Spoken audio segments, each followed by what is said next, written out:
Namaskar everybody and welcome to this Geeta Satsang. Sorry we are a minute late. Let's start with Prarthana. By the Guru's grace and the will of Sri Krishna, we have all assembled for this Geeta Satsang. May we have their guidance to be able to learn and adopt the things which will help us to grow spiritually. Let us chant the Shlokas. Vasudeva Sutam Devam Kamsa Chanuramardanam Devaki Paramanandam Krishnam Vande Jagadgurum Krishnaya Vasudevaya Haraye Paramatmane Pranatah Kleshanashaya Govindaya Namo Namaha Namostu Te Vyasa Vishala Buddhe Pullara Vindayata Netra Yena Tvaya Bharata Taila Purnaha Rajvalito Jnanamaya Pradipaha Ramanujadaya Patram Jnana Vairagya Bhushanam Srimad Venkatanathaaryam Vande Vedanta Deshikam Yo Nityamachyuta Padambuja Yukma Rukma Vyamohatastaditarani Trinaya Mene Asmad Gurur Bhagavatosya Dayaika Sindho Ramanujasya Charanau Sharanam Prapadye. So with prayers at the lotus feet of the Acharyas, let us take up our shloka for today. So till the last shloka, Krishna had been speaking and explaining to Arjuna about how Jnana Yoga is difficult and Karma Yoga is therefore the easier path to be followed. Now in the 36th shloka, Arjuna raises a doubt that has arisen in his mind. Krishna has been telling about how the vasanas influence us and we get carried away by that. So now Arjuna is curious to know how is it that this happens. So he asks his question in the 36th shloka. Arjuna uvacha athakena prayuktoyam papam charati purushaha anichannapi varshneya baladiva niyojitaha. Why is a person impelled? Impelled means forced to commit sinful acts, even unwillingly, as if by force, O descendant of Vrishni, O Krishna. The word Varshneya means somebody who is a descendant, somebody who has come in the Kula of Vrishni, in the Vrishni Vamsha. So why? So Krishna is being addressed here as Vrishni. So Arjuna is asking him that what is it that makes us to be forced to commit such acts, even unwillingly, as if by force? Means without our willingness also, without our knowledge. If we come to know that we are doing something wrong, and we are still doing it, then we know that willingly we are doing. But many times what happens to us is, we know that doing a particular action is wrong, we know behaving a particular way is wrong, and yet we get carried away, and without our knowledge, we are swept away and we perform that action. So what is it that makes a person behave in this manner? This is what is Arjuna's question. So this is a question that Arjuna is asking, but actually it is a problem that all of us are facing, isn't it? Why do our vasanas pull us towards the sense pleasures? And indirectly, what Arjuna is asking is, our vasanas are only pulling us towards enjoyment of the senses. Why don't we have any vasanas, any previous samskaras, which are pulling us towards the sattvic path, towards doing jnana yoga, towards doing dhyana, towards contemplating on the Lord? Now, if we say that we are human beings, right? We are not inanimate objects. For inanimate objects, what is called as the achit, there is no jnana at all. So the inanimate object cannot have a desire to go towards God. Inanimate object does not have any impulse to do something. It is helpless. It is just caught up in whatever state it is.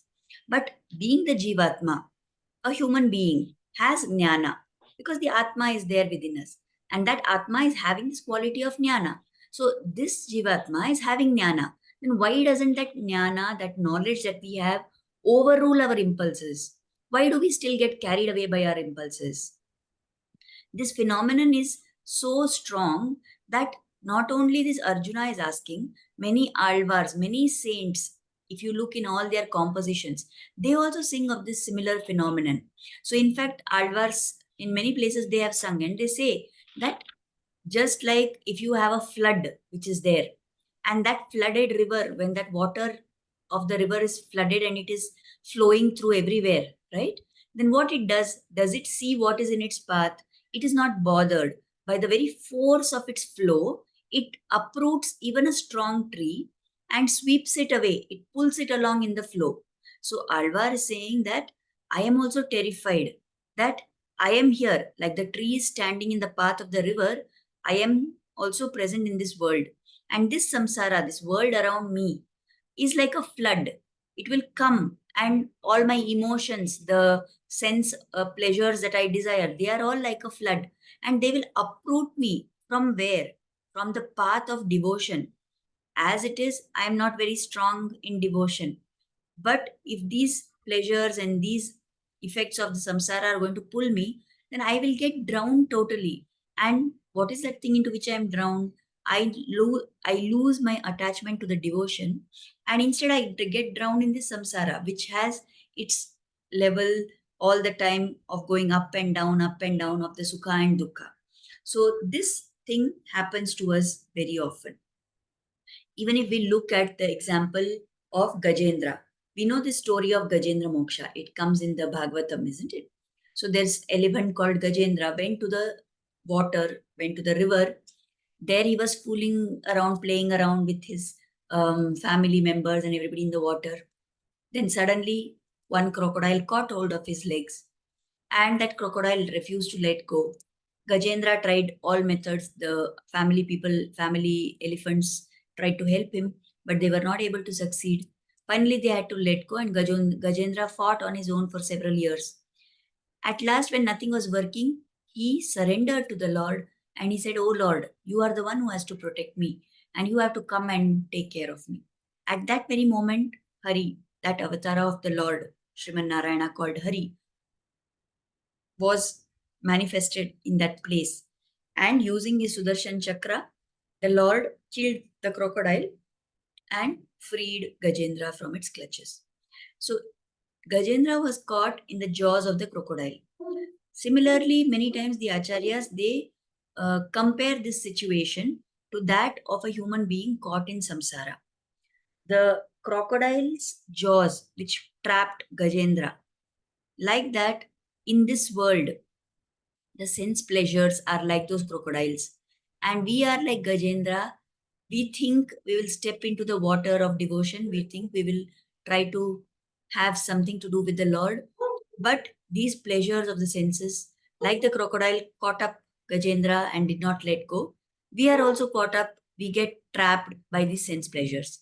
Once we start enjoying some kind of a pleasure, we want more and more of that. So, this is the situation that Arjuna is now questioning. He's saying this happens to us. And what is it that impels us like this? Although we have jnana, why are we not able to get out of this pull of the vasanas? So Krishna is going to answer this question in the next shloka. So in 37th shloka, Krishna says, Shri Bhagavanu Vacha Kama Esha Krodha Esha Rajo Guna Samudbhavaha Mahashano Mahapapma Vidye Namiha Vairinam. So Krishna is pointing fingers now at two enemies, Kama and Krodha.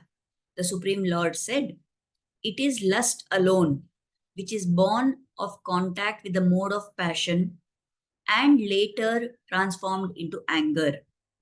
Know this as the sinful, all-devouring enemy in the world." So Arjuna wanted to know from Krishna that what is it that pulls us? Why are we not going towards God but getting pulled towards the sense pleasures? So here Krishna is giving the answer, and he's telling that it is kama. Now, here when we say kama, generally our idea, many people believe that kama means lust, which is desire for physical enjoyment with the body.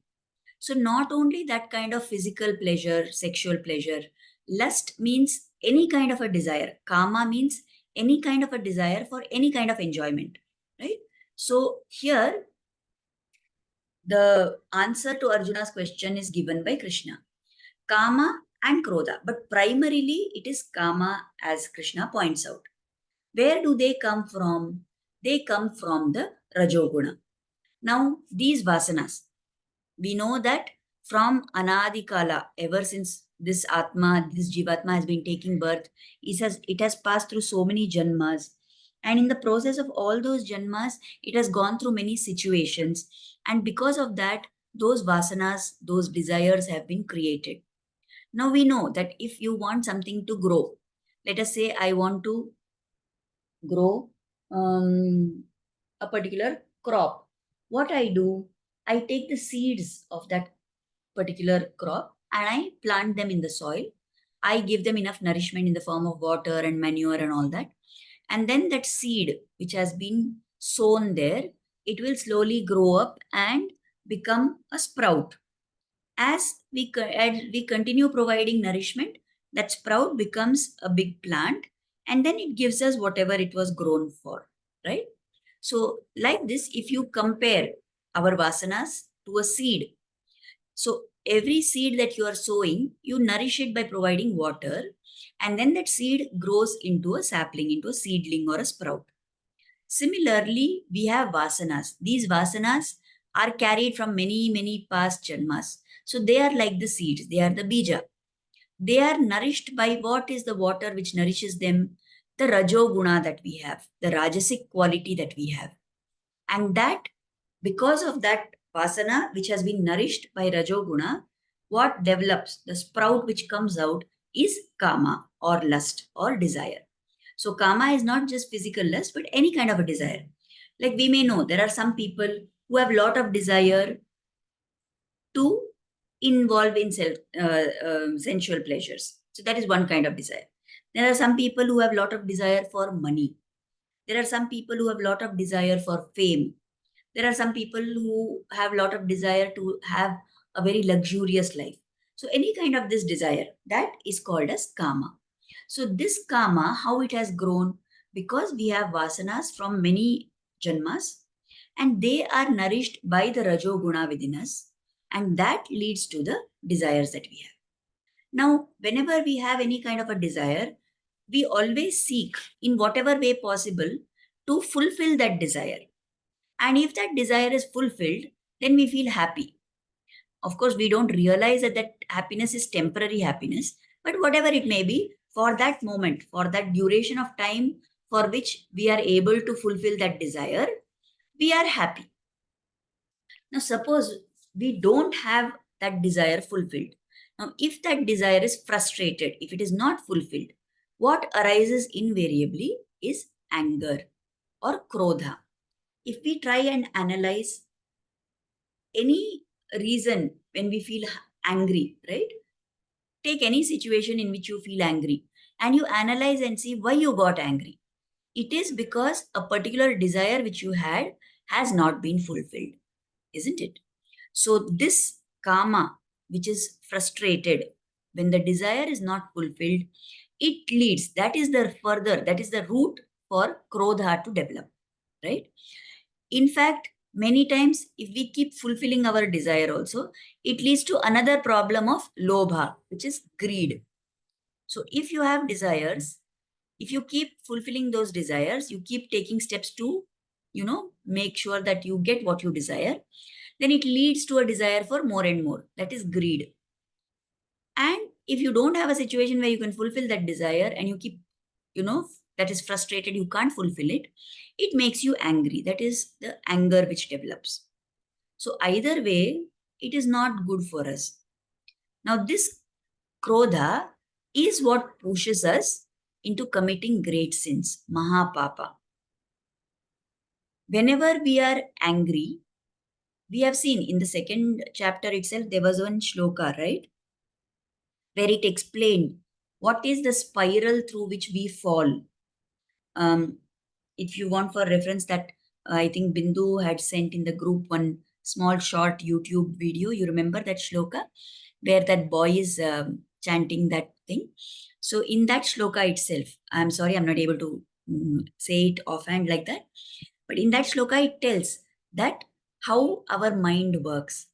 And when we find that our fulfilled desires are not fulfilled, then we fall into anger.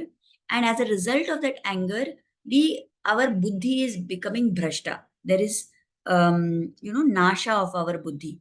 And then we are not able to perform any right action. And forget about performing right action. We end up doing mistakes. We end up committing great sins. So this kama and krodha, which are born out of rajoguna, they are the ones which are preventing us from pursuing the path of jnana yoga. So now Arjuna has got his answer. Arjuna asked why we are impelled, why we are pushed without our willingness also, why are we pushed to do wrong things? And Krishna is answering that it is the kama, and from the kama which comes the krodha, that together, both this kama and krodha, they are the ones that make sure that we go on the wrong path.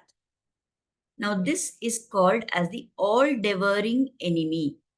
All-devouring. Devouring means something which gobbles up.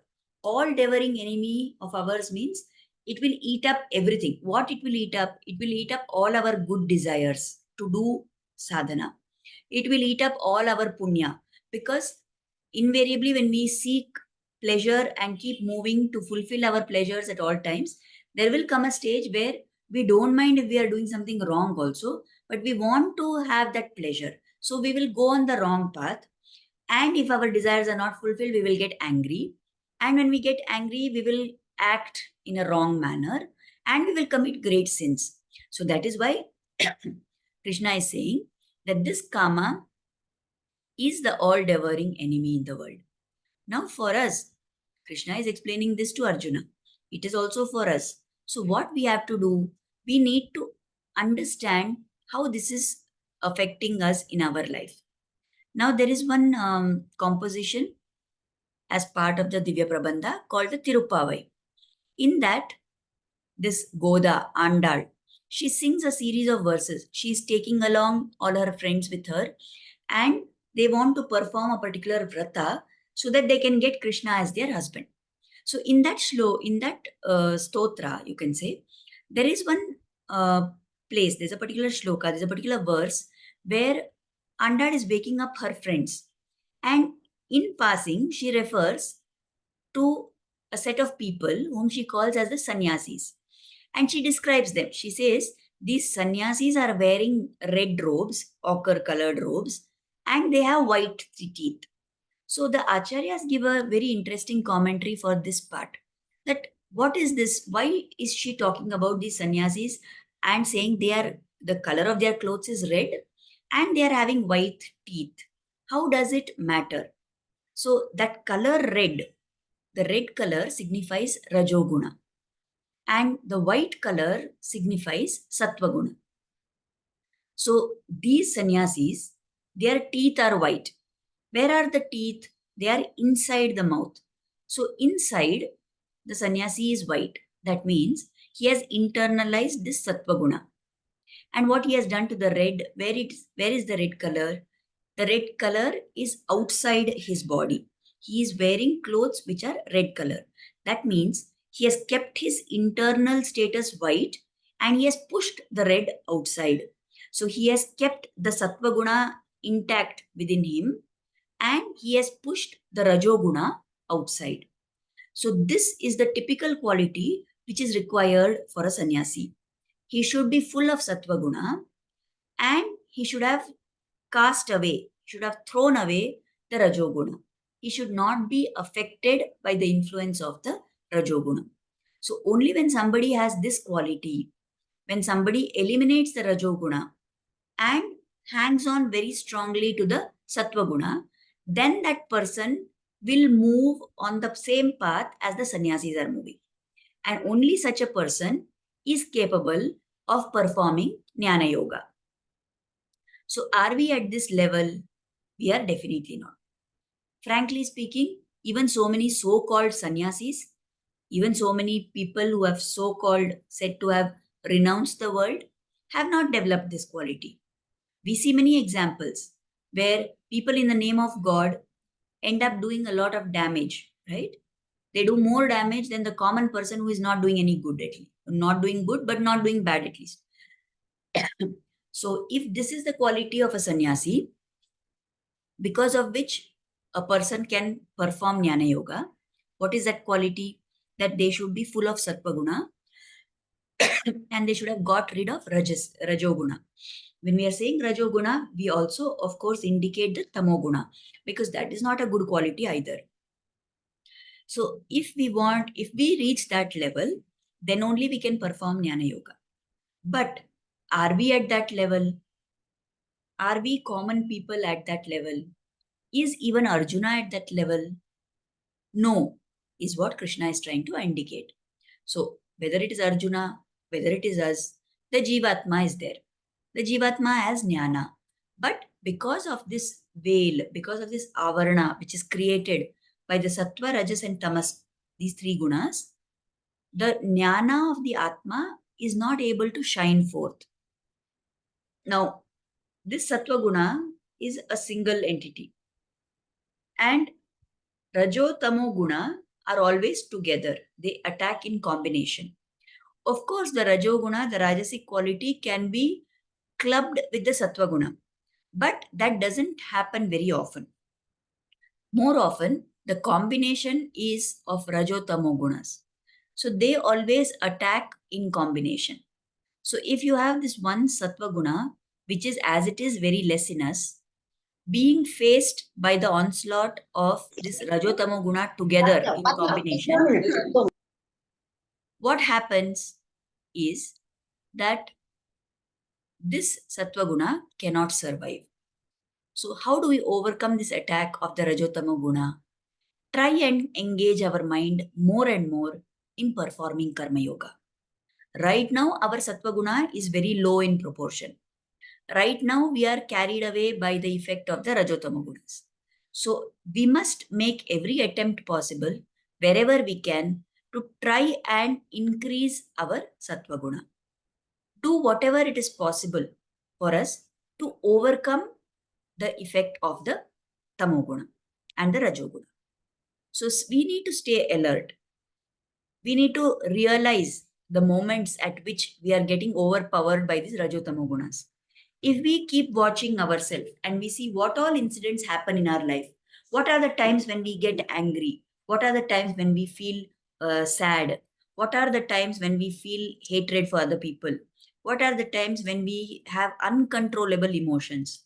If we watch all those events, then we know that we will come to some kind of an idea of a guideline, that when these XYZ particular events happen, then we are responding in this wrong way, where our rajasic and tamasic qualities are more. So we need to stay alert to see that. Now we know that particular events are making us like that. Can we avoid those events?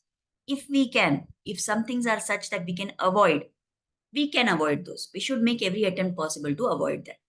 Like, for example, the most common problem that we have is that we respond, or rather, we react very negatively when things happen against our wish.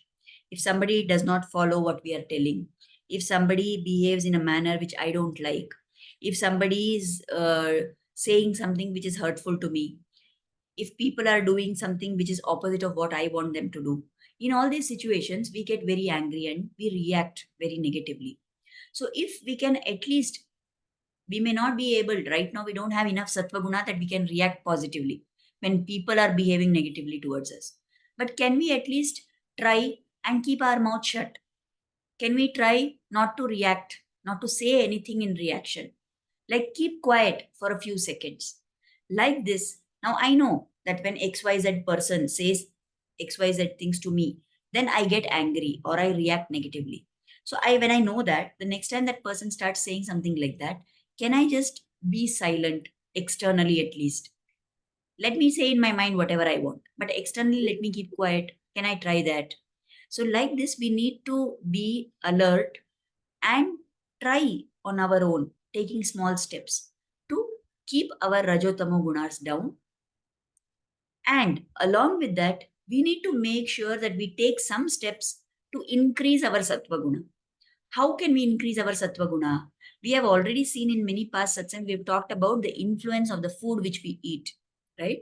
So if we eat ahara, which is sattvic, if we eat food which is purely vegetarian, if we eat food which is prescribed in the Shastras, if we stop eating foods which are prohibited by the Shastras, and we eat the food after offering it to God, our sattva quality, our sattvikata will definitely increase. So that is one important method. Along with that, we also need to take steps to make sure that we are staying in the company of people with more sattva guna. Just as if we are in the company of people who have rajasic tamasic qualities, we have our own rajasic tamasic guna, we also imbibe from them. Similarly, if we stay in the company of people who are having more sattva guna, by the simple fact that we are with them over a period of time, our sattvikata will also increase. I think you may have heard of this story which is told of two parrots. It's a very common folk tale, and many saints also have told this story. So, once there was a forest, and in that forest there were two parrots living there. One day they happened to fly away, and those two parrots were brothers, but they flew in two different directions. One parrot went to a place where there was a colony of hunters, and it was living there. Another parrot went to an ashram, to a hermitage, and there it was living in that area. Now, there was one man who was a traveler, and he was going from one town to another town. So, as he passed through the forest and he went, first he reached this hunter's colony. As he reached there, he was very tired. He sat under a tree to take some rest. Within a few moments, he heard the voice of one parrot saying loudly, "What are you doing here? Who are you? Go away, or I will kill you." And he looked around to see who is saying all this. Then he realized, okay, that it's a parrot which is saying. Now, hearing that, he was very upset. So he felt he could not sit there anymore, and he got up and went away. As he walked further through the forest, he came to this ashram, to this hermitage. When he reached there, he said, okay, let me just relax here for some time. And he sat down under another tree there. Very soon, he heard a very soft voice of another parrot. This is the other parrot of that parrot, the brother of that parrot. So this voice said, "Oh, please welcome. We are very happy that you have come to our ashram. Do you want water? You can walk a little further. There are many trees which have very sweet fruits. You please eat those fruits. You please sit down here in the shade and take rest for some time. And after having your fill of the fruits, then you can carry on your journey." Now, this traveler was surprised. He spoke to that parrot. He said, "You're so nice. Thank you very much for the kind welcome that you have given me. I am very sorry to say that I came through the forest, and when I was near that hunter's colony, there was one parrot looking just like you, but that parrot forced me to go away by saying all harsh words to me, by behaving very rudely to me, and by threatening me." So this parrot told that that parrot is actually my brother only. We were both born to the same parents. The only difference, what was the difference? Why did they turn out to be like this, two different qualities? Because of the place where they stayed. That parrot stayed with the hunters, and the hunters are naturally going to be full of rajotamo gunas, because that is their very nature. That is the nature of their life. That is the nature of their activities. They kill, they rob, they do all these things. So that parrot living along with those hunters who had more rajasic and tamasic qualities became like that. Whereas this parrot lived with the sadhus, with the rishis in the ashrama. What is the environment in an ashrama like? People are always talking about doing good to others. There is homa, there is havana, there is yajna. There is chanting of the Lord's name, and nobody fights with each other. Everybody is trying to cooperate with the other person.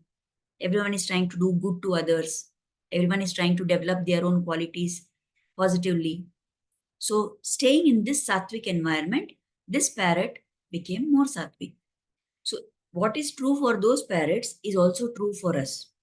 We know that everywhere the debate is an eternal one, that when somebody develops to be a particular way, is it nature or nurture which has an important influence? Is it the genetics with which you are born? Is it your genes? Is it the hereditary characters alone which influence how a child is going to grow up and be? Or is it the environment in which that child is brought up? There is a role for both.